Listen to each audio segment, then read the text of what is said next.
La fidelidad en la reunión de testimonios.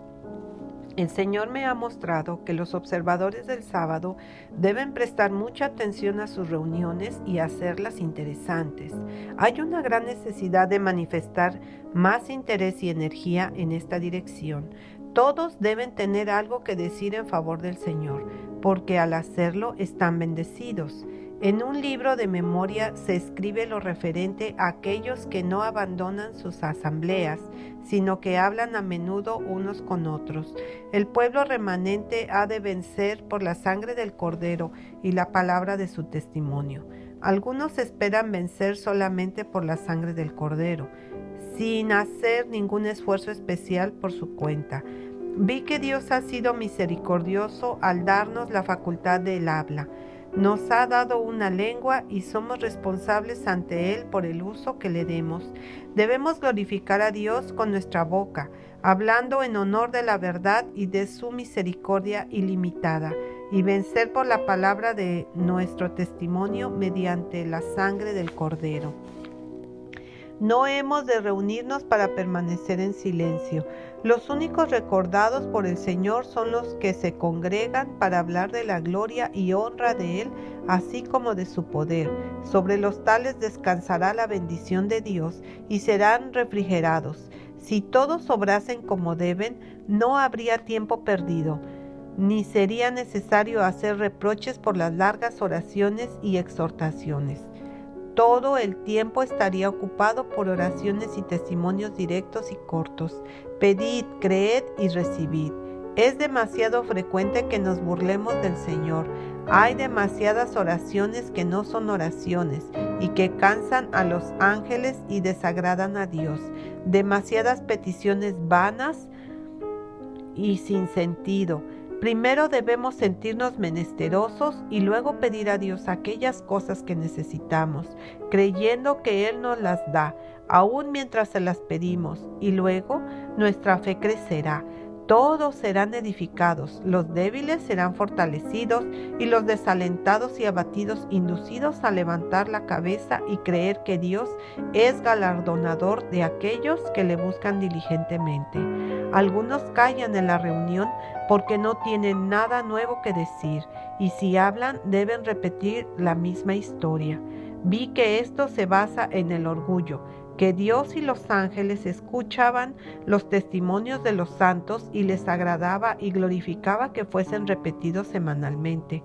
El Señor ama la sencillez y la humildad, pero siente desagrado, y los ángeles son contristados cuando los que profesan ser herederos de Dios y coherederos con Jesús permiten que se desperdicie un tiempo precioso en sus reuniones. Si los hermanos y hermanas estuviesen en el lugar donde debieran estar, no les sería difícil encontrar algo que decir en honor de Jesús, quien pendió de la cruz del Calvario por los pecados de ellos. Si se esforzasen más por comprender la condescendencia manifestada por Dios al dar a su amado Hijo unigénito para que muriese en sacrificio por nuestros pecados y transgresiones, por comprender los sufrimientos y la angustia que soportó Jesús a fin de preparar una vía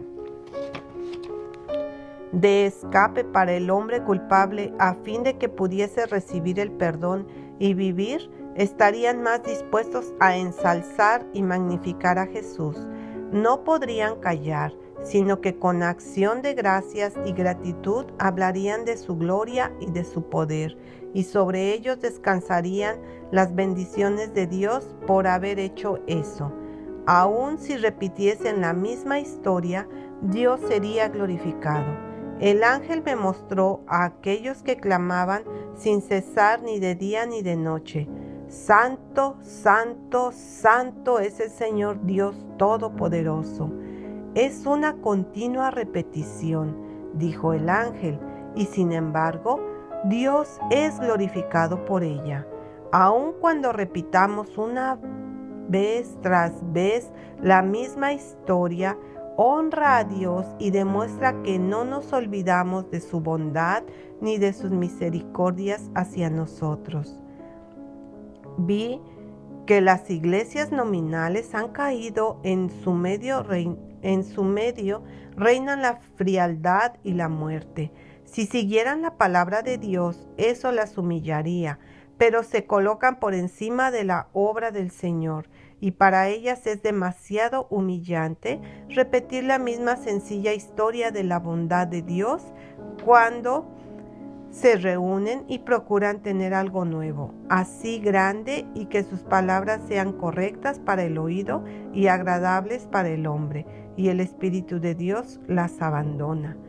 Cuando sigamos el humilde método de la Biblia, sentiremos los impulsos del Espíritu de Dios. Todo se desarrollará en dulce armonía si seguimos el humilde canal de la verdad, dependiendo plenamente de Dios, y no habrá peligro de que nos afecten los malos ángeles.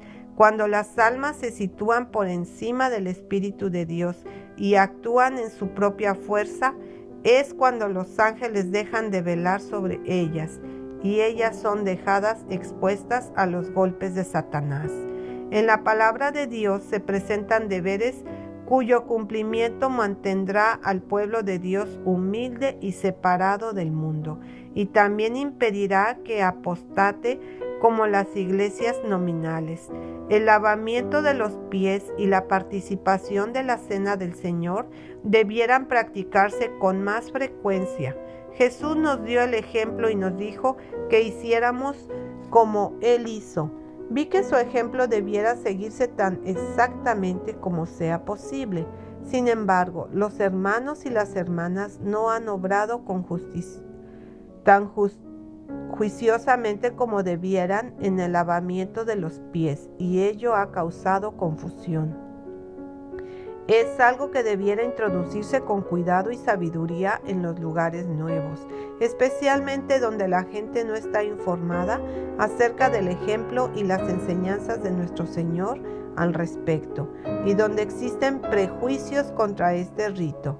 Muchas almas sinceras, por la influencia de maestros en quienes tenían antes confianza, albergan mucho prejuicio contra este sencillo deber, y el asunto debe ser introducido al debido tiempo y de la manera apropiada.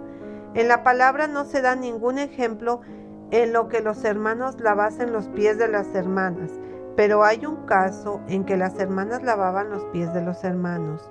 María lavó los pies de Jesús con sus lágrimas y los secó con su cabellera. Vi que el Señor había inducido a hermanas a lavar los pies de los hermanos y que eso estaba conforme con el orden evangélico.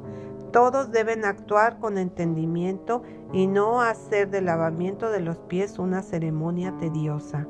El saludo santo mencionado en el Evangelio de Jesucristo por el apóstol Pablo debe considerarse siempre en su verdadero carácter. Es un beso santo.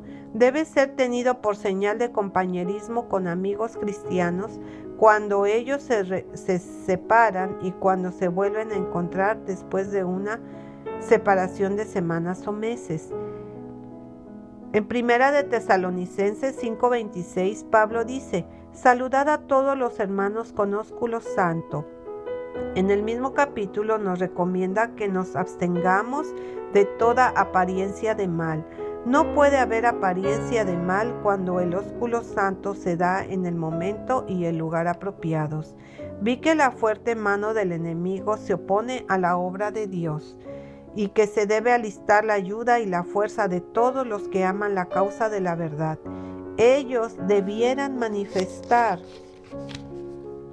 gran interés por sostener las manos de los que defienden la verdad, a fin de que por una constante vigilancia puedan ahuyentar al enemigo. Todos deben ponerse de pie como un solo hombre, unidos en la obra. Debe despertarse toda energía del alma, porque lo que ha de hacerse debe ser hecho prestamente. Vi luego el tercer ángel. Dijo mi ángel acompañante: su obra es terrible, su misión es tremenda. Es el ángel que ha de separar el trigo de la cizaña y sellar o atar el trigo para el granero celestial. Estas cosas debieran absorber completamente la mente y la atención.